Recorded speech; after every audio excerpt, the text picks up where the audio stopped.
¿Cómo están, familia? Espero que hayan tenido una semana muy productiva. Me da mucho gusto que puedan acompañarnos una vez más para recibir su bien merecida dosis de miedo. ¿Estamos todos listos?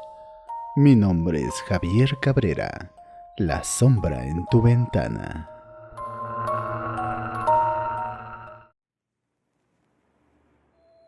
Tal vez, cuando terminen de escuchar mi relato, tengan un sinfín de explicaciones lógicas para decirme. Es más, yo misma he investigado uno que otro tema, pero para ser sincera, hay noches, sobre todo cuando estoy sola, que el recuerdo me viene a la mente y no puedo reprimir un escalofrío. Perdí a mi hermana mayor cuando ella tenía 36 años. Los últimos años había luchado contra un cáncer muy agresivo que fue consumiéndola poco a poco desde dentro, hasta que desgraciadamente no le fue posible continuar. Como era de esperarse, todos estábamos devastados. Mientras velábamos su cuerpo, no podía asimilar la pérdida. La veía acostada en esa caja de madera, con su mejor vestido puesto, mientras familiares y amigos desfilaban uno a uno, susurrando palabras que no podía escuchar. Ya entrada la madrugada, solo unos pocos nos quedamos a hacer guardia. A pesar de la insistencia de mis tíos para que descansara un poco, yo deseaba pasar hasta el último segundo a su lado. En un momento, escuché a varios de mis primos jugar muy animados en el patio de la casa. Esto me puso furiosa. No podía creer la falta de respeto hacia la memoria de mi hermana que estaba presenciando. Esto no era una reunión familiar cualquiera, ni mucho menos una fiesta, por Dios. No tardé mucho en ponerme como una verdadera loca. Todos mis sentimientos y dolor contenidos explotaron al mismo tiempo. Mis tíos y mis padres tuvieron que intervenir cuando tomé a uno de mis primitos por el cuello de la camisa y lo levanté en el aire. «Cálmate, Sofía. Son solo niños», me decía mi madre separándome. Cuando no pude desquitar mi rabia, lloré. Eran las primeras lágrimas que derramaba desde que mi hermana se había ido. Indignada y dolida regresé al ataúd, sujeté con fuerza la mano fría y pálida de mi hermana y le supliqué con todas mis fuerzas que se levantara, que le mostrara a todos que solo estaba dormida. Cuando terminé de decir estas palabras, acerqué su mano a mis labios, descargando todos mis sentimientos en un último beso. Enseguida, por una fracción de segundo, sentí un apretón en mi mano. Totalmente sorprendida, dirigí mi mirada hacia su rostro, apenas a tiempo para ver cómo cerraba sus ojos. Estoy totalmente convencida de que el cadáver de mi hermana mayor me estuvo observando todo el tiempo.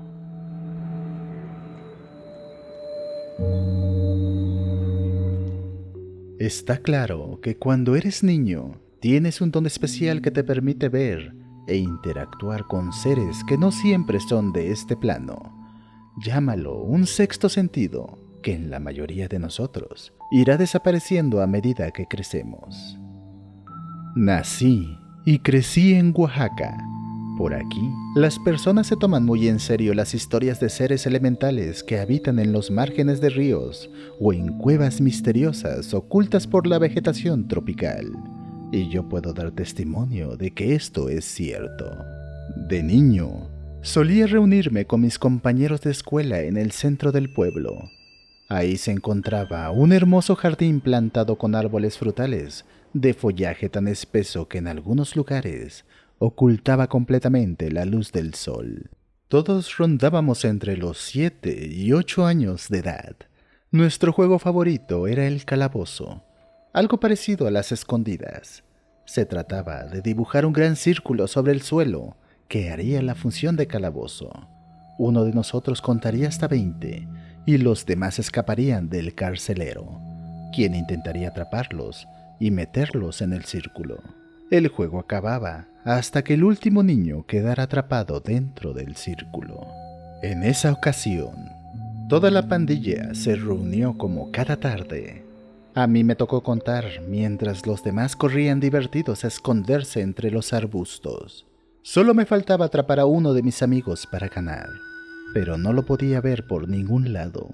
Se había escondido muy bien. Estuve buscándolo por unos minutos hasta que noté una sombra corriendo en la parte más alejada del jardín, donde crecían unos árboles de mango de gran altura. Esta era la parte más siniestra. Había extraños rumores de que los árboles eran custodiados por un fantasma.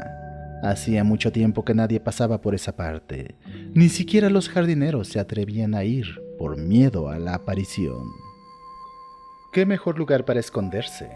De seguro mi amigo pensó que no me atrevería a buscarlo ahí, pero estaba muy equivocado. Sintiéndome valiente, seguí el camino de la sombra.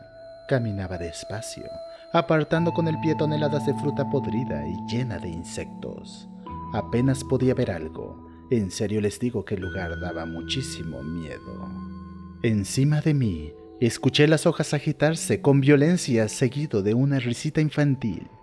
Estaba seguro de que mi amigo se había trepado en ese árbol. Todos sabían de sobra lo malo que era para escalar y que por nada del mundo me atrevería a subir por miedo a caer. Así que seguí con la mirada al sonido de las hojas hasta que di con él. Abrazado a una de las ramas más altas estaba la misma sombra. Lo pude notar cuando se movió. Grité varias veces que lo había encontrado, que había ganado el juego. A cambio, solo recibí por contestación aquella risita infantil. Estaba seguro de que se trataba de mi amigo. Pero no contaba con lo terco que soy. Me senté en una piedra al pie del árbol y decidí jugar su juego. Quería ver cuánto aguantaba encaramado allá arriba. No me di cuenta del tiempo transcurrido. Cuando el resto de mis amigos fue a buscarme, el último que faltaba estaba con ellos. Se había cansado de esconderse y había salido a ver qué pasaba. Cuando comprendí que en realidad no sabía lo que estaba en el árbol, me paré de la piedra tan rápido como un rayo y salí de ese lugar. Mientras me alejaba, podía escuchar nuevamente las hojas agitarse, como si algo sumamente pesado bajara a toda prisa. Ahora que tengo 22 años, no he vuelto a poner un pie en la parte más alejada de ese jardín.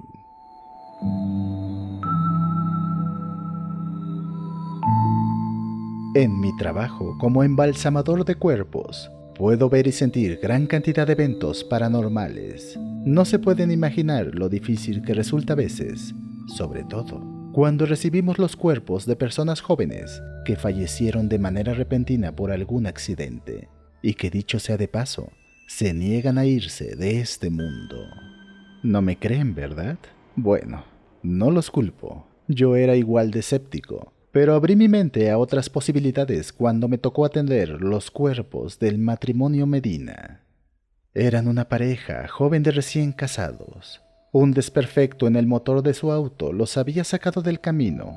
Claro está, ninguno sobrevivió a la colisión. Hacía tan solo 8 meses que había conseguido mi trabajo como embalsamador. Podría decirse que aún estaba en entrenamiento cuando recibimos los cuerpos.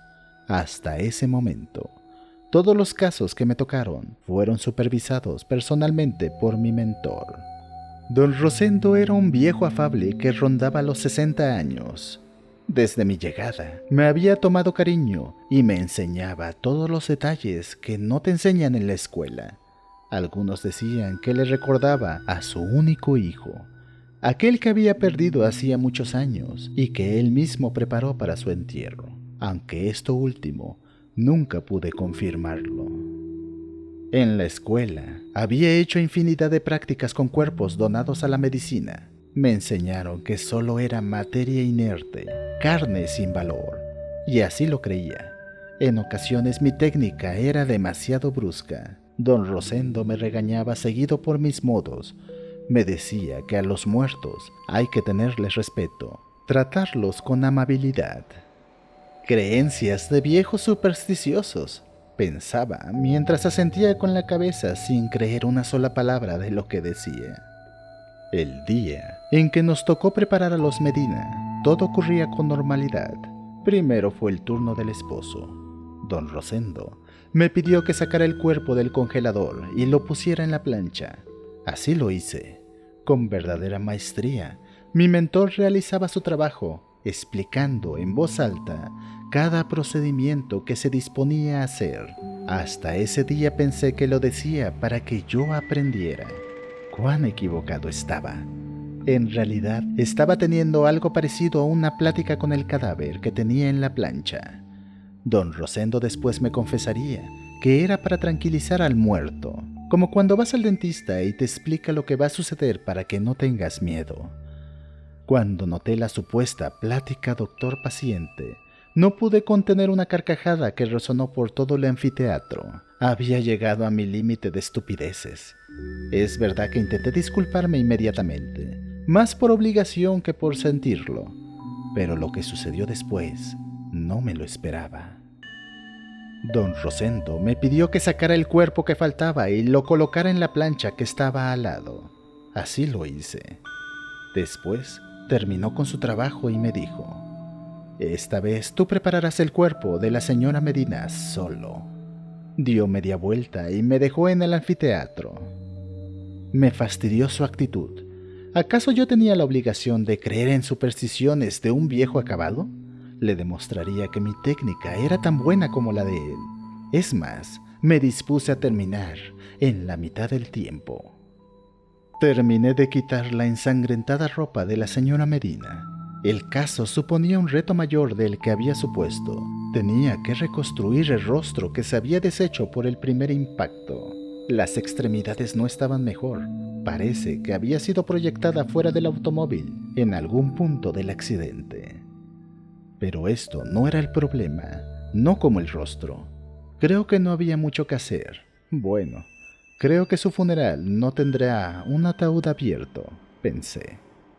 Me puse manos a la obra. Entre mi creciente enojo y la prisa que llevaba, no reparaba en delicadezas.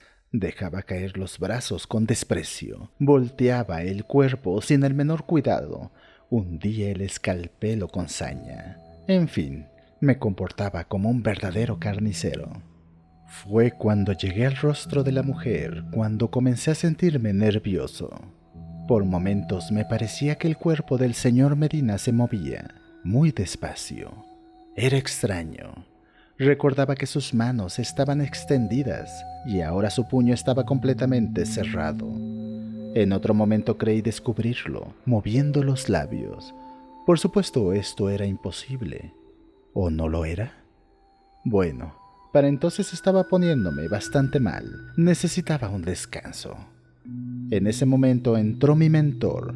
Sin decir una palabra, se quedó junto a la puerta.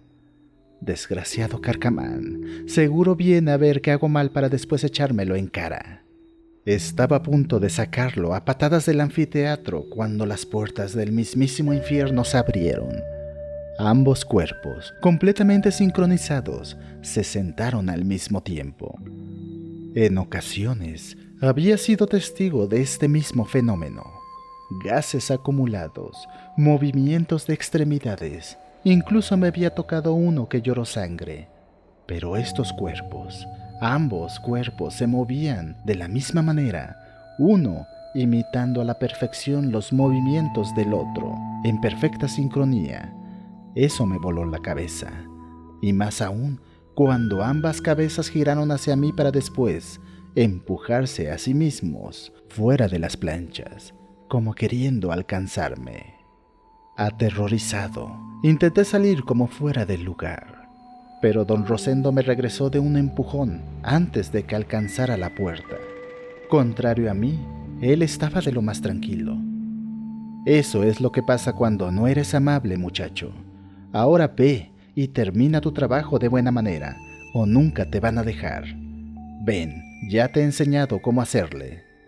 Después de decir estas palabras, mi mentor cerró la puerta con llave para que no pudiera escapar. Literalmente, me arrastró hasta los cuerpos y me obligó a levantarlos. Pero la verdad es que no pude hacer más que eso. Me puse en estado de shock. Al darse cuenta de lo inútil que resultaba, don Rosendo se hizo cargo completamente, como siempre. Primero le pidió una sincera disculpa al cuerpo del esposo. Luego le prometió que él mismo se haría cargo del servicio de su esposa. Durante todo el tiempo que estuvimos ahí, los ojos acuosos y sin vida del señor Medina permanecieron abiertos, y juro, por lo más sagrado que tengo, que son mis hijos, que me seguían con la mirada. El viejo Rosendo falleció hace años. El destino quiso que fuera yo quien atendiera su cuerpo. Para entonces, yo había hecho mías sus técnicas. Aún lo sigo haciendo. Creo que estaba orgulloso de mí, pues desde que empecé a platicar con él, una suave sonrisa se formó en sus labios.